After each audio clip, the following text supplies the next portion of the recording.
Da Vinci Code brought this back. These are energy forms which are still alive. People can bring them down and do a variety of things. Probably Jesus himself was that. Agori form of yoga is very much oriented towards this. We have been planning to consecrate an occult form. If one knows how to do the necessary appeal, she will respond to them in a big way. You can get anything you wanted done.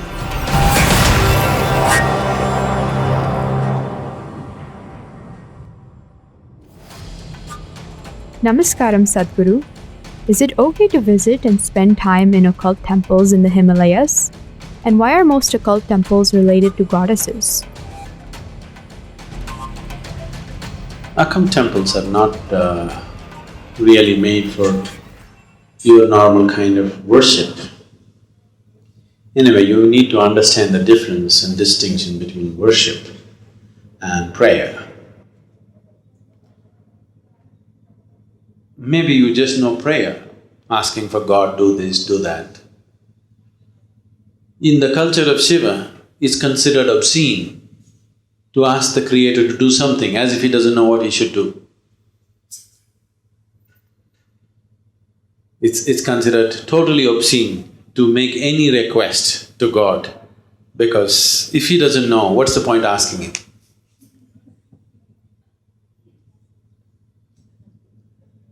So worship is a certain elaborate system and a process to create certain inner situation within yourself.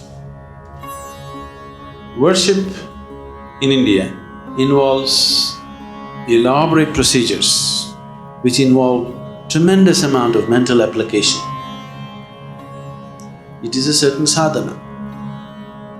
It is a kind of kriya for a devotee. When we say kriya, karma means action that you can perform with your body or your mind or your emotion is called karma. Action that is performed internally is called a kriya. So a worshipful attitude or a worshipful action is a kriya, an inner action performed with a devout attitude. See, right now you're doing the morning kriya. We are not asking for devotion because it's purely technically also it'll work because you are 21st century. When you come on the first day to the yoga program, very secular and logical and correct and everything, educated. If I tell you, see, you must do this with devotion, you will leave, many of you.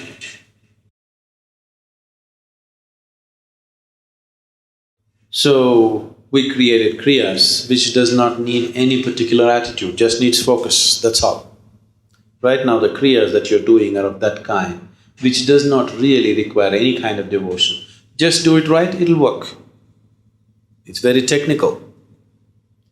So worship, or what we refer to as puja, is a kriya with devotion involved in it. It's a complex mixture of a certain technicality and emotion.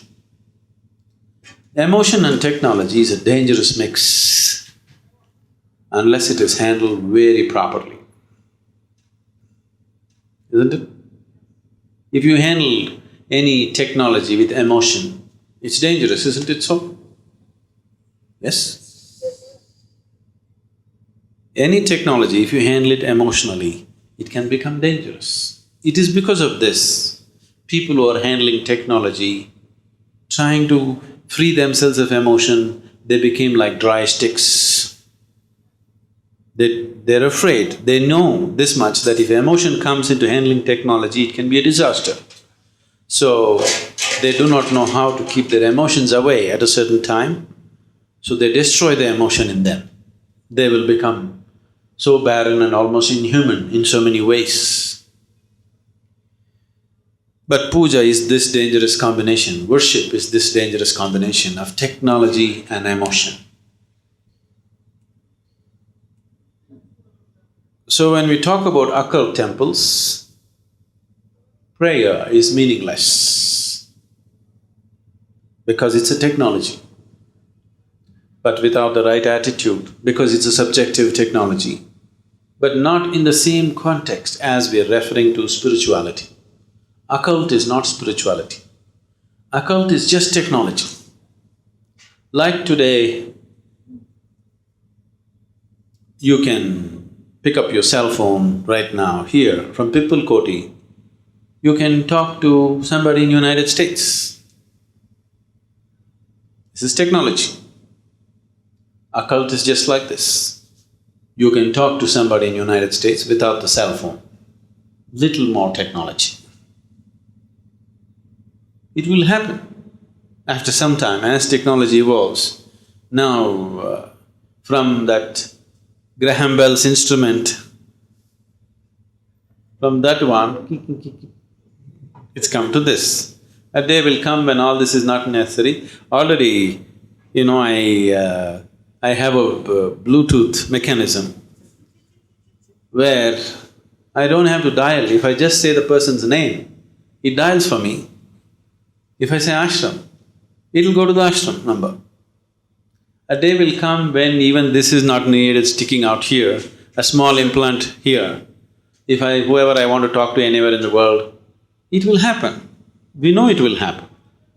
So occult is without the blue chip, you still manage to talk. So it's just technology, different level, that's all.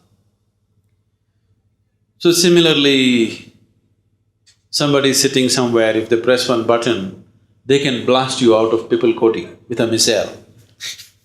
Yes? As you can talk to somebody in United States, somebody in United States can blast Pippalkoti out of the planet. Similarly, with occult, you could do certain things. It is just purely technology, physical. That's why I hesitated to use the word subjective, but it's still subjective because you're not using any external objects. You're just using your body, mind and energy to do these things. Ultimately, no matter what technology, you're only using your body, mind and energy, isn't it? But you're using the other material to serve you. But it is only by using your mind, body and energy that you made the cell phone or the missile or whatever, isn't it? Yes? So the ultimate or the fundamental material that you use to manufacture a cell phone or any piece of technology is just your body, mind, your energy, isn't it? But you're picking up some external material and using it. Initially, if you wanted to manufacture a phone or an instrument you had to take this much material. Now you're taking only this much material. And we are trying to reduce that further. So a day will come when we don't need any material, that will be occult. Modern science and occult are bound to meet somewhere. If some small changes happen in certain understanding of what's what. So occult is purely technology. And occult is becoming more and more irrelevant by the day because modern technology is advancing at a great pace. Now, to get to talk to somebody in United States without the cell phone, it may take lots of preparation and effort. And even if you manage to contact them, they may say wrong number because they don't recognize you. Most of the time I am rejected as wrong number, I know this by experience. So, occult is becoming more and more irrelevant as modern technology becomes subtler and subtler.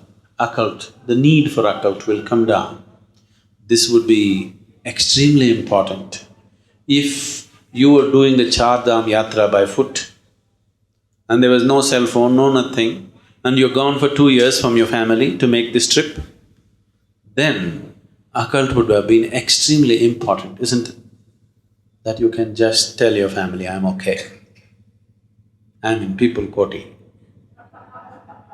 Yes, it would have been tremendously important, isn't it? But today, because we have cell phone in our pocket, it is not so important to learn all those things, how to contact your family like this. Today we have an instrument where everybody can use, a child can use. So occult becomes more and more irrelevant as technology progresses further and further. So don't waste your time in occult temples. But there are certain other dimensions to occult which could be used as a stepping stone to a spiritual process. Because in many ways, occult is the final step of physicality. The subtlest point of physicality is what we're using. See, the physical can be used in many ways. For example, if you take information technology, what started as a stone tablet has now come to your tiny blue chip. What would take a whole mountain to be carved upon, today is into a tiny chip. So, the physical has become subtler and subtler. So, the subtlest dimension of physical, when you use it, we call it occult. Occult is using the subtlest phenomena of the physical, but still physical. So, because it's a last step in the physicality, it can also be used as a stepping stone to go beyond the physical. So there is a variety of mantras, practices, different types of worship and different ways to bring forth forces and forms which are very powerful forms. Many of these goddesses, do you know something about Purusha, Prakriti? Purusha, Prakriti means… Purusha means, if you want to put it in one way, it's masculine. Prakriti means feminine. So, in trying to explain the creation the way it is, that which is the seed of creation is called Purusha. It's male, but it doesn't have an active role in life. It is just like human birth. The masculine just plants the seed, but the rest of the creation is all feminine, isn't it? So the mother goddess or Parvati or Kali is held as Prakriti. She is the whole creation. But the seed for this creation is Shiva or Purusha. This can be explained as Shiva Shakti or Purusha Prakriti, yin and yang and so many things. We are not talking about just two aspects of creation. We are talking about creation and the source of creation. So creation, the whole creation is referred to as feminine and the source of creation is referred to as masculine. Shiva is inert. Very rarely he comes into activity. The rest of the time he is just inert. He is in meditation, he never moves. When he becomes alive, he moves in exuberant ways, but otherwise he is inert. But Prakriti or Parvati or the mother goddess is always active. The trees are growing, the dogs are barking, flowers are blooming, human beings are being born, this is all Prakriti, this is all the work of the mother. Shiva is inert. Once in a way he becomes active, otherwise he's always inert. That's how it is described. Because that's the way the creation is happening. You must understand, the fundamental forces in the existence are just personified. These are not to be seen as people. So this whole process of occult is concerned with Prakriti, nothing to do with Shiva. Shiva is not concerned with occult, though he is the master of occult. Occult, people who practice occult never worship Shiva. They worship Shiva from a distance, but their daily worship is only for the Devi or the mother goddess, different forms. So these forms can be created. This is a land, this has been there everywhere in the world, but here they actively created variety of forms, feminine forms, which are very powerful. For example, now if you say Kali, Kali is not just an idol. Many yogis and mystics worked to create a certain energy form which functions in a certain way and responds to a certain name. And usually they created very fierce forms because one thing is, these are fierce people, they cannot live with a tame woman. They want somebody really wild, so they created really wild woman. And these are energy forms which are still alive. So they respond to a particular mantra. When they created this, that form and a particular sound was associated. So one who uses that particular sound or mantra in a particular way can bring forth that form, and using this subtle form of energy, many things can be done. This is what the whole science of occult is about. Certain occult temples are created for a certain form, and you can call forth that form and do variety of things. I think these kind of things have been talked about in a different way in other cultures. They always believed someday when you find a lamp and if you rub it, a genie will come. So occult forms were created like this, and even today people can bring them down and do variety of things. The whole system of Tantra is based on this. Aghoris, you heard of Aghoris? Shiva is Aghori. Aghori form of yoga is very much oriented towards this. As probably you know, we have been planning to consecrate an occult form in one nook of the Dhyanalinga complex, which is… she's in the making, she's yet to be born fully. She's in the making, we call her Linga Bhairavi, which is very new form. A linga typically represents the masculine, but she's a Linga Bhairavi. Bhairavi means it's feminine. She will be of a different nature. We will create her slowly. She's in the making, it'll take some time. She will respond to a particular kind of appeal. If one knows how to do the necessary appeal, she will respond to them in a big way. So you have a kind of super technology with which you can get anything you wanted done. That's the whole Devi worship. There's a huge culture of Devi worship in India. Not only in India, everywhere. In Arabia, in Europe, everywhere, goddess worship was the most prominent thing, till these monotheistic religions came up.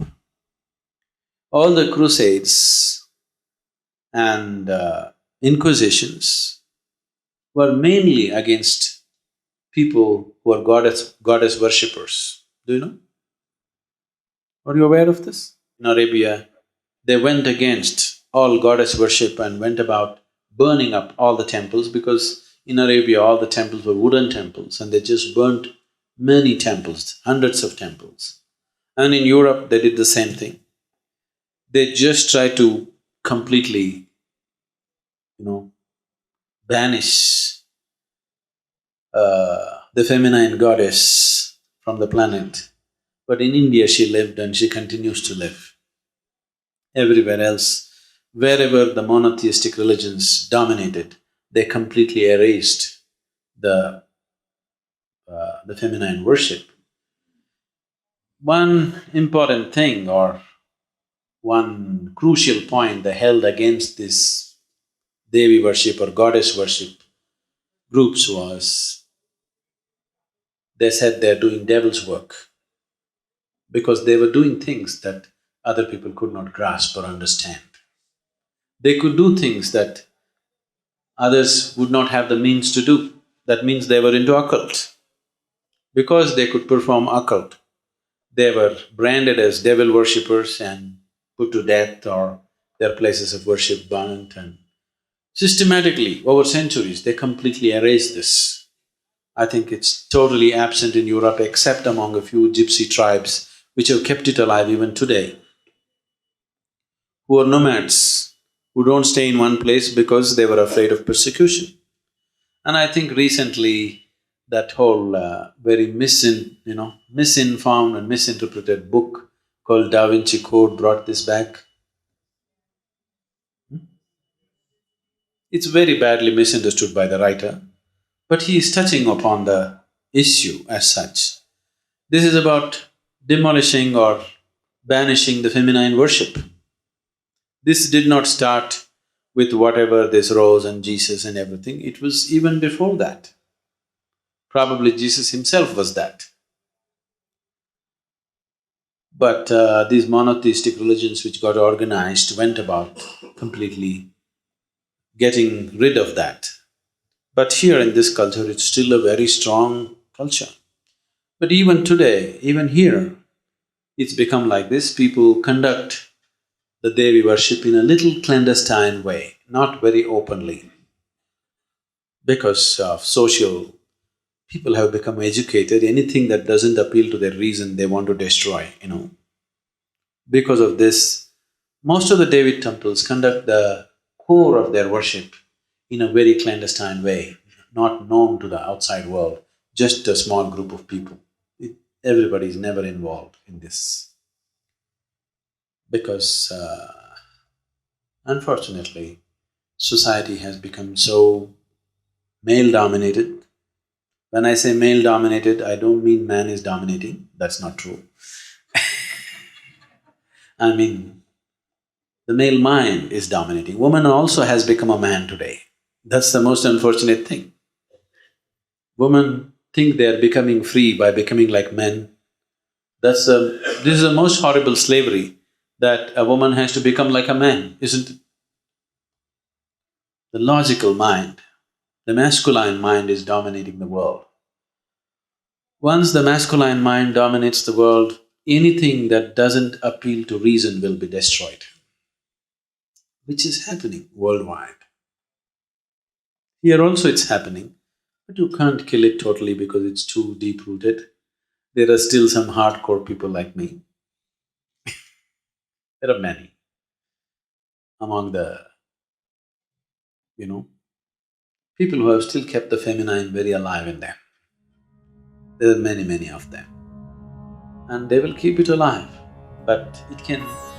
I think this feminine worship being mainstream, I think is over in the world. It'll never be mainstream, it'll always be somewhere clandestine.